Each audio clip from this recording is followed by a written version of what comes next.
Ya, tidak hanya Mas Najis saja yang sudah hadir di studio, tapi juga sudah terhubung melalui sambungan Zoom. Ada narasumber kami, Mas Al Haidar, analis kajian terorisme, dan juga mantan anggota MII. Mas Haidar, selamat pagi. Assalamualaikum.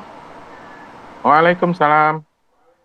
Ya, Ya, Mas Haidar, judul kita pada pagi hari ini, ya, Panji Gumilang dari Al Zaitun hingga NII. Tapi kita lihat juga proses apa yang dilakukan oleh pemerintah hingga saat ini sudah masuk ke ranah pidana, bahkan juga sudah beberapa hal disampaikan. Memang ada dugaan besar kuat mengarah ke afiliasi dengan NII. Tapi nampaknya kok dengan bayangan dibubarkannya Al Zaitun itu kok kayaknya hanya hayalan semata begitu. Anda melihat ini juga nggak sih, Mas?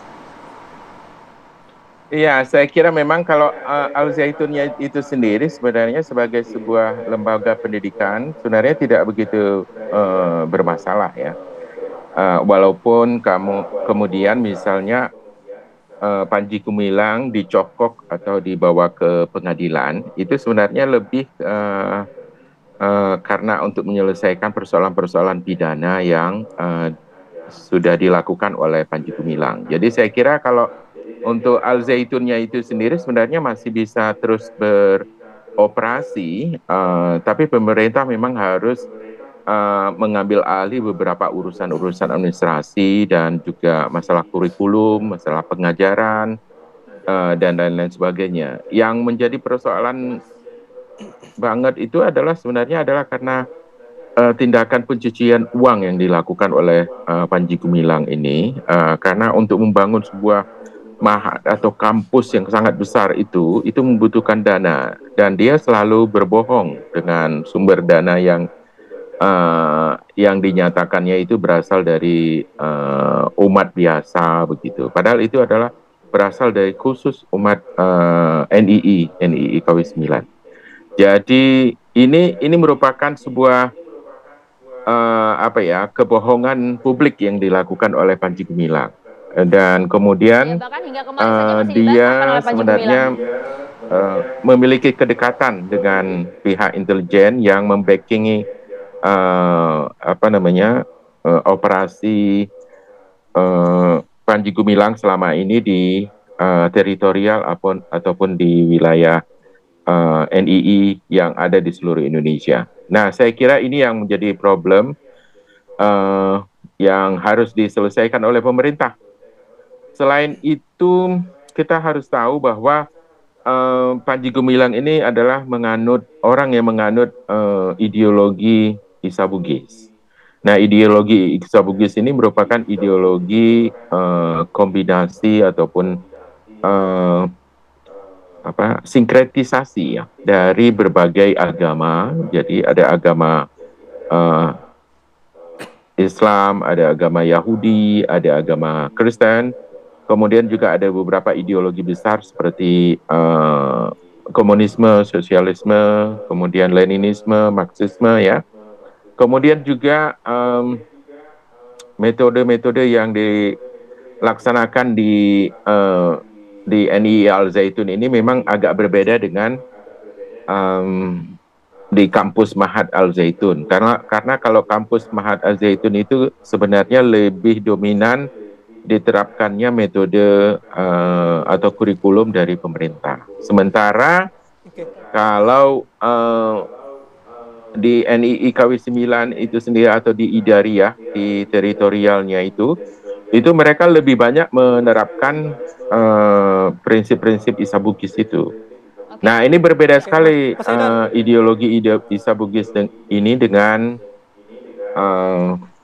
ideologi yang dilaksanakan oleh Kartosuryo. Kalau Kartosuryo lebih kepada Islam mainstream biasa, namun lebih radikal. Kalau yang Mas Haidar, dilakukan Mas Haidar, oleh mohon maaf saya harus potong. Panji Gumilang. Ya, Mas Haidar. Yap.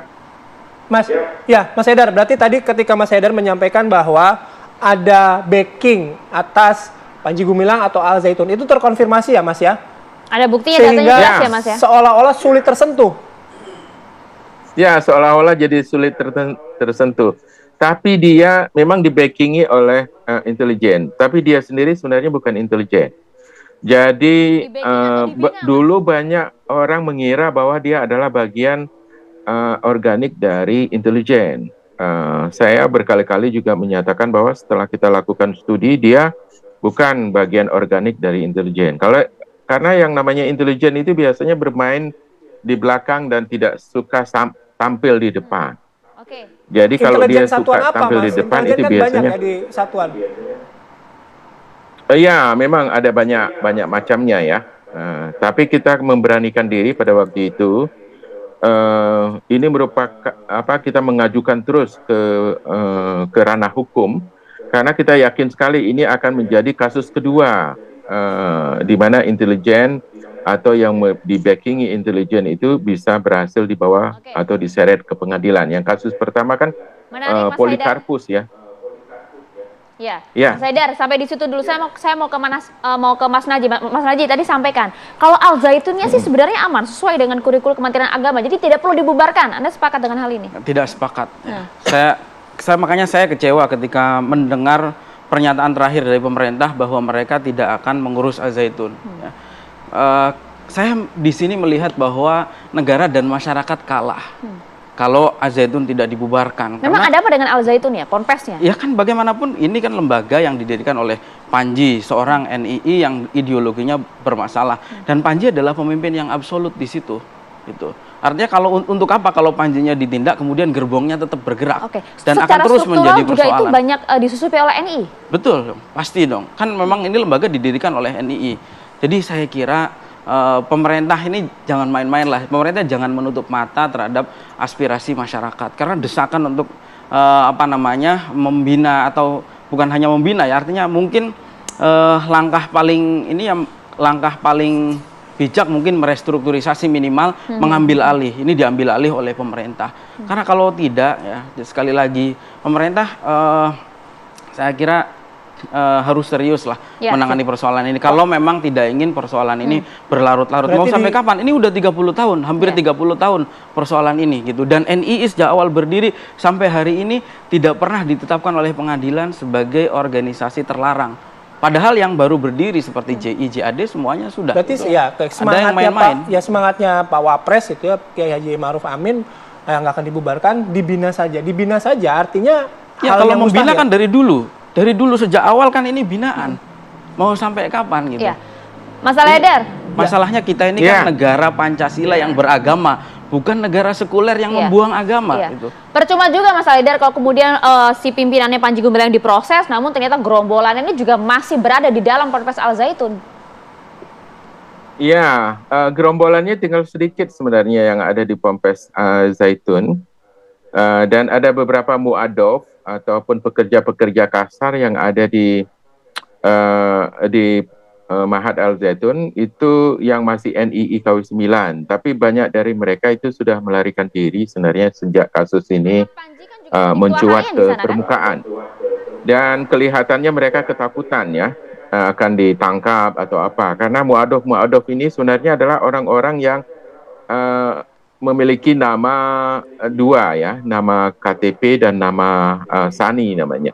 Jadi nama Sani itu yang biasanya lebih sering dipakai untuk dipanggil di Al Zaitun.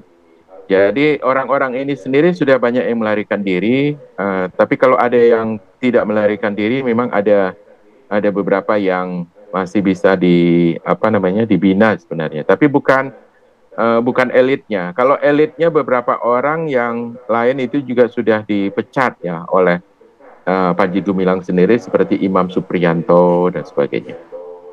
Jadi tidak apa-apa sebenarnya karena lembaga pendidikan. Saya ke Mas Najih lagi. Mas Najih, kalau mungkin ada perbedaan pandangan kalian dari Mas Haidar dengan Mas Najih, tapi keduanya kan sepakat bahwa NII ini masih ada sampai sekarang gitu. Ya. Iya. Operasinya tuh seperti apa sih sekarang? Kemudian sekali lagi saya mau tanya soal bom waktu itu. Akan mereka in the end cita-cita mendirikan negara sendiri itu sudah dipersiapkan dari sekarang? Dari mulai awal berdirinya kan sudah dipersiapkan dan sampai sekarang NII ini kan terus bergerak gitu. Kita ini dalam menangani persoalan radikalisme, terorisme tidak boleh meremehkan gitu. Misalnya jumlahnya sedikit nggak begitu gitu. Dulu semuanya hampir di Mesir ada organisasi yang sekarang sudah ditetapkan teror, Ikhwanul Muslimin. Itu awal sekali waktu itu rajanya bilang bahwa apa sih yang bisa dilakukan oleh seorang guru madrasah, karena pendirinya guru madrasah bernama Hasan al-Banna. Tapi kalau kita lihat hari ini, Ikhwanul Muslimin itu menjadi organisasi yang radikal yang menyebar ke seluruh dunia, bahkan beberapa negara menetapkan bahwa dia adalah organisasi teror gitu. Nah, di Indonesia ini kan induknya NII dan ini belum tertangani sampai hari ini.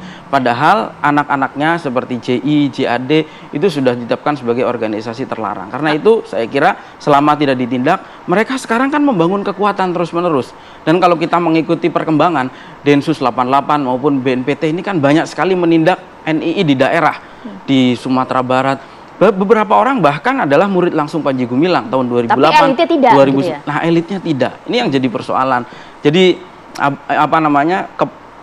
kepalanya ini terus bergerak sehingga menggerakkan gerbong-gerbong yang ada di bawah. Artinya persoalan ini tidak pernah ditangani secara hulu ke hilir gitu. Yang ditangani hanya yang kelas teri lah, yang di bawah ditindak. Sementara ideolognya, pimpinannya masih tetap dipelihara. Ada apa, Mas? Ada apa kalau Mas melihat? Nah, ini yang jadi persoalan. Backing dari intelijen, betul. Kita lihat ada yang main-main lah gitu. Nah, dalam persoalan ini gitu. Yang tidak serius. Nanti kita ngobrol lagi sama Soal Mas panjang Haidar, kalau sama Mas bicara Najih. bersama Soalnya- dengan Mas Haidar dan juga Mas Najih ya. Iya, durasinya nanti kita tambah di lain waktu ya. Tapi Mas Najih makasih ya. Terima kasih banyak, Mas Mas. Haidar juga terima kasih atas waktunya. Selamat beraktivitas kembali. Assalamualaikum warahmatullahi wabarakatuh.